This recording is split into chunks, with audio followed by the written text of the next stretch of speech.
should be recovered after the investigations and prosecutions to compensate Kenyans who have lost millions in the fraudulent land deals.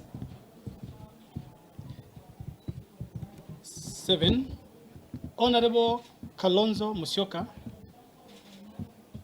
and Honorable WAVINYA NDETI and other leaders be compelled to publicly declare what their private interest, and I want you to mark the word private interest, not public interest, is in the Portland's land.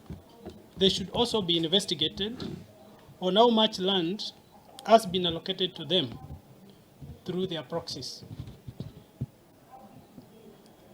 And therefore that, number 8, the DCI list should be expanded to capture the big fish, including governors and the party leaders.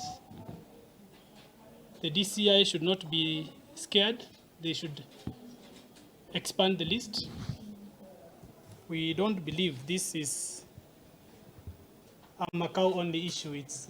The list must be expanded to capture the big fish. Sisi ni wabunge ambao tuko kwa mrengo wa Kenya Kwanza kutoka sehemu za Ukambani. Na kwanza nataka niseme kwamba ile shida ambayo iko Athi River sio shida mpya. Ni shida ambayo ilianza kitambo.